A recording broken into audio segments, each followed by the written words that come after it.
The White Queen is a sensational historical drama based on the Cousins' War series, three interwoven novels by Philippa Gregory, The White Queen, The Red Queen, and The Kingmaker's Daughter. In today's video, I want to talk about why you shouldn't really learn history from TV shows and how this series reshaped real historical figures, often villainizing some characters to make others seem saintly. We'll look at where the show stayed close to real history and where it clearly chose drama over facts, and why that matters. But before we begin, don't forget to like this video and subscribe to the channel if you're interested in history, because here we talk about it a lot. We start with familiarization. Who's even these people and what's the time? Events are happening in 15th century during the Wars of the Roses. Shortly, it's war between Lancasters and Yorks, two dynasties that fought for the throne. Our main character is Elizabeth Woodville from House of Lancaster, played by Rebecca Ferguson, who's going to surface the whole show. She has mother Jacquetta of Luxembourg and father Richard Woodville. She also has a lot of siblings, two protective brothers and many sisters. That's actually crazy for me. Anyway, Elizabeth's husband died in a war, so she needs his lands for her two sons, and the only man who can give her them is the king, new king, Edward IV, from the House of York. Young woman went to the three, where she waited for king. Oh, there he is. Yes, Edward was really that handsome, and yes, he's also going to surface during show. Fun fact is that Elizabeth and Edward did indeed meet under the tree, and he was charmed by her beauty. It's not hard to guess that they fell in love, and no one supported it. Honestly, it's valid because Edward knew king and Elizabeth is just his subject, not princess from other country. Anyway, Edward needs to go to war, so he and Elizabeth got married in secret. This moment, special, also will affect the future. Young king arrived alive, with crown, and there is a question who's going to be his queen, and then Lord Warwick appears. Not as his wife, of course, he wished, but as cousin, friend, kinsmaker, first supporter who hates Woodville's family and want Edward to choose princess from France. But young man fell so hard that he chose his secret wife over some princess. Warwick displeased, but he still has cards in his hands, like two daughters, Isabel and Anne. Spoilers, they both going to marry Edward's brothers, George and Richard, the last one known as Richard III. Now back to Elizabeth. She's Queen of England and now she has more enemies than ever. Firstly, I didn't mention that Elizabeth and her mother are witches. They can take people's lives, curse them, and predict future. This is first inconsistency with history, because these women were accused of being witches but not actual ones. Oh, and I'm sorry, but I didn't introduce to you some other characters that will play some role in this story. Duchess of Cecily, mother of Edward, whose favorites her son George, an actually underrated character, and so badly written, but still diva for me. Margaret Beaufort. I'm so mad, because they really made her dirty. She wasn't cruel and glad for the bloodshed in history, like they showed to us. They low-key villainized her to make House of York more saintly. This lady has son, future Henry VII, but now he's only Henry Tudor, who's living with Uncle Jasper and lost his rights because of Lancastrian bloodline. I know it's a lot to take, so take a deep breath and accept that this is going to be more tangled than you expected. Back to our royal couple. Edward and Elizabeth enjoyed their heaven and even born three daughters, one of them Elizabeth of York, future Tudor queen. But happiness wasn't really long. Warwick's powers began to weaken while Elizabeth's family is growing. He didn't really like that and started rebellion with Edward's younger brother George, who's married to Warwick's daughter Isabel. Sadly, Edward was captured by Kingsmaker and Elizabeth's father and brother were killed. Their family in grief, and Queen cursed her enemies by writing their names with blood. While all of this, Margaret Beaufort planned how to put her son on the throne. She's thrilled by a split of the House of York, and she also saw vision how Henry became king, what her husband wildly take as just a fiction. After all of this, George and Warwick assembled Parliament, where they asked what should they do with Edward, and Parliament wasn't agree with George being king. It was literally a punch in the face. In any case, for peace, Edward should have had an agreement with his enemies. It didn't sit right with Queen because her family suffered, so she decided to make a hell to Warwick's family. But salt in the wound for her, it's Isabel Neville being pregnant, because if she had a boy, it would have strengthened Warwick's position. Happily for her, soon she got pregnant. But another bad news, rebellion, and yes, again. Funny, but it's not the last rebellion in this show, and it may confuse you later. So guess who made this mess again?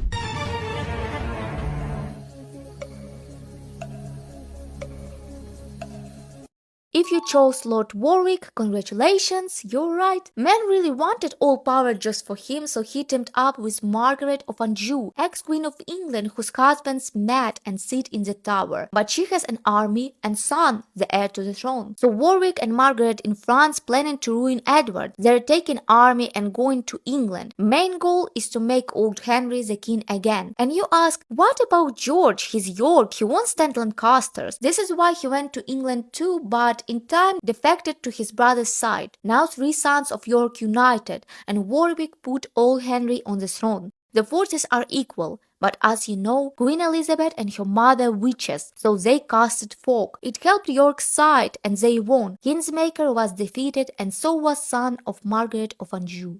Edward sits again on the throne, but George has his own plan, get rid of the queen. He tried once while rebellion, but Elizabeth knows it, so she always on guard. But while war began, we didn't pay attention to Margaret Bosworth, whose son was taken. She tried to make forces against Edward couple of times, but it was in vain, and King punished her so she won't be with her son together again. Also her husband died, really bad position for her. And what about Warwick's family? Isabel with her husband weren't convicted after rebellion, but Anne Neville was because she married Margaret of Anjou's son. Now her guard is George, who has plans on her dowry. For Elizabeth there is really bad news. Her mother's dying. Her husband got mistress, but she also carrying another child. George spins around the king and trying to get rid of Anne, but Richard, his brother, understands it, so he decided to make Anne his wife. Now back again to Queen. Her mother and newborn son died. Her grief is big. After some time, Margaret Beaufort began to serve Elizabeth. Firstly, they didn't have good relationships, but after Margaret saved Queen's another newborn son, she gained trust. Edward IV went to war in France with his brothers, but I'd rather call it vacation, not war, because they only drink and do other obscenities. When they got back, George went mad and started spreading rumors that Queen tried to poison him and his wife, so he hired a sorcerer for protection. For me, it was an interesting plot, because when I watched firstly, I didn't pay attention to fact that George may have poisoned Isabel to make Elizabeth guilty, but he achieved nothing. Soon after Isabel's death, everyone found out about sorcerer and that George is looking for new wife. So King understood that his brother only seeks power, and he decided to arrest him. In real life, George wasn't accused of killing his wife or used witchcraft. It's more about plotting, spreading rumors against the king, and execution of people without permission. Yeah, he was really that cruel.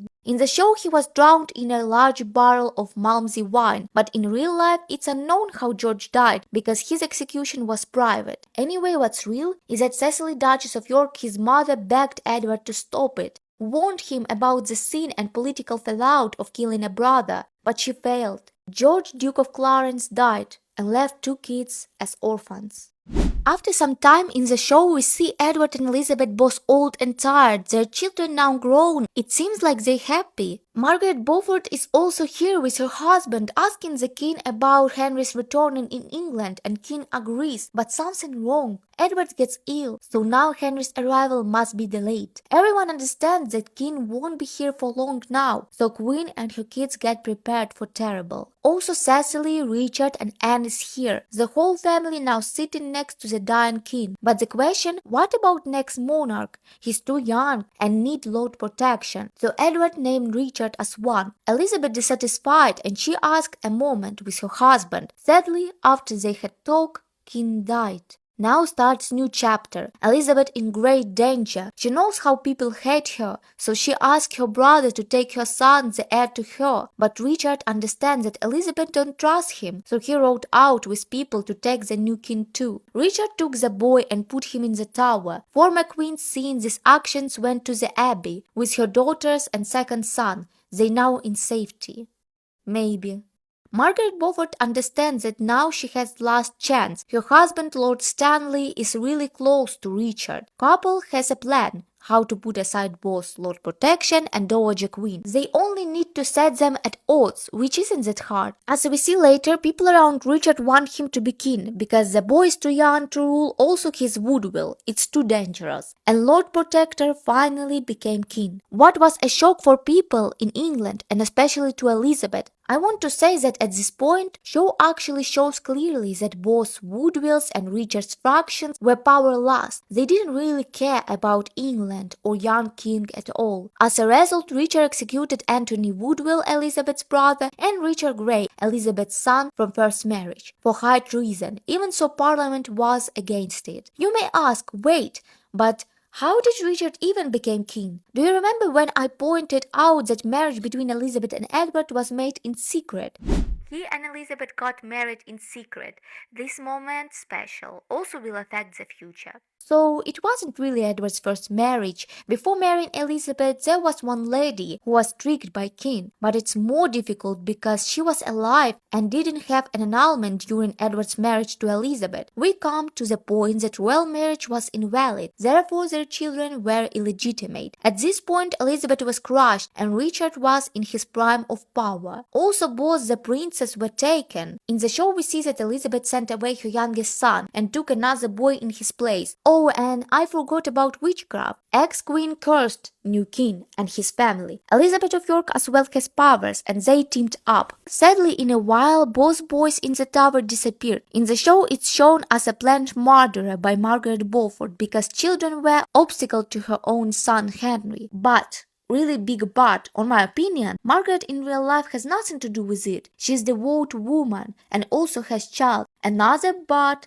there is no evidence as well that Richard killed boys. This is kind of question that shouldn't be decided by some authors of the show, and we'll talk about it later. Everyone was shocked about disappearance of the princess. Of course, the one to blame is King Richard. They were an only obstacle to his full legitimacy. Now Margaret Beaufort sent for her son to fight Richard. She could have had support of ex-queen, but Elizabeth found out about impure intentions of Lady Margaret, so she decided to help Richard and set rain, so Tudor won't be in England soon because of storm. After Margaret's plan failed, Richard went to check on the boys and found out that they vanished. He went to Elizabeth in the abbey, where he confessed that he has nothing to do with her son's deaths. Anyway, both of Elizabeth decided to curse the whole dynasty of people who killed boys in the tower. After some time, Elizabeth and Cecily of York began to serve Queen Anne Neville. Now something wild is going to happen. Richard shows interest in Elizabeth, his niece. Guys, I was literally screaming how it is even real.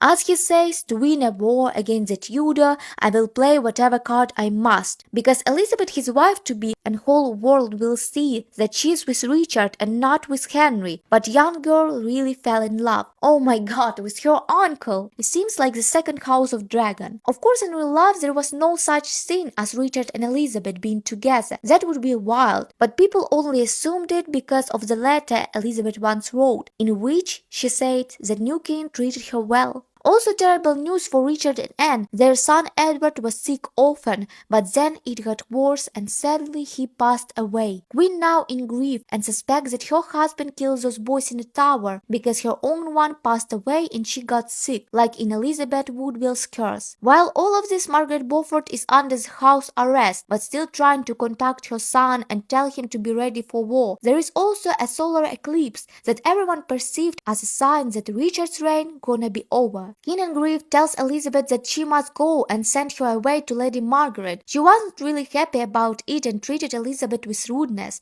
because of her sin. Back again to Richard, Tudor landed an army in England, but there is not big amount of his supporters. King has the edge, but if Lord Stanley choose Henry's side, they can win. So now we will wait for the last battle. Also, Princess Elizabeth wrote out to Richard. They confessed feelings for each other and had that really wild. And we forgot about someone, our former Queen Elizabeth. She's now sitting comfortably in her own house with her daughters. Her youngest son arrived and she's also waiting for the final battle, but now for her there is no difference who wins. In the morning both armies were ready. Everyone went to the battlefield that is soon going to be bloody. Battle was cruel. Every man was fighting masterfully. At first, it seemed like York's army was winning, but there is a dark horse, Lord Stanley. He rode out. On which side, you ask, and I'll tell you. The Tudors. He chose Henry. Margaret's prayers were heard. So now Richard's in the minority. We see how he tried to fight so fearlessly, but his horse was hit. The men began to surround him. They knocked him down, beat, and killed. King Richard died, his crown fell and was given to Henry Tudor, mid new beginning, and new King Henry VII. The show ends with both Elizabeths. One is crying over her dead lover, and another is comforting her by telling that she's going to be queen. What I want to say in conclusion, the show wasn't that bad. They tried to stay close to the original history, and we have to understand that high dynamics of events are always more important than the plot, because they retain the audience more than just a plain story. But also not sticking to the original only kills the story. So I have to highlight that fact that you shouldn't learn from shows. They usually do exactly as I described, more actions and less story. Another fact is that they often villainized characters for better plot. It happened with Margaret Beaufort. While in real life she was more kind and devout in more healthy ways than it was shown. Also, they lowered her so much that even wrote a line where Anne Neville calls her old, while Margaret was only 9 years older than Richard. Same thing with Cecily of York. Of course she didn't like Elizabeth Woodville, but she wasn't that overlooked towards her sons. In fact, she didn't attend the wedding between George and Isabel, also never publicly defended him after his rebellions against Edward.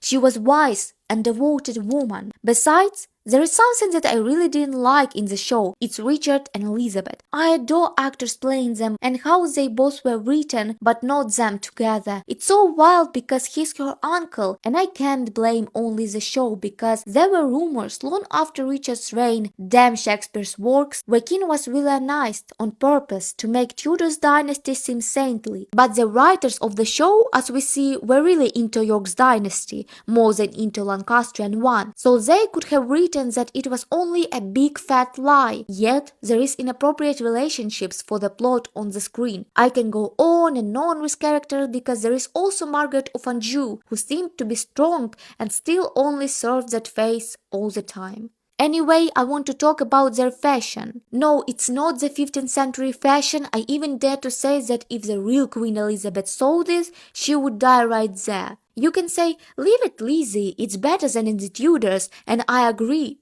It is better, but in my opinion, TV shows and movies need to be much closer to their original styles, because they affect young generations so much that they start believing in new lies about monarchs and don't want to learn real history, which is so important these days.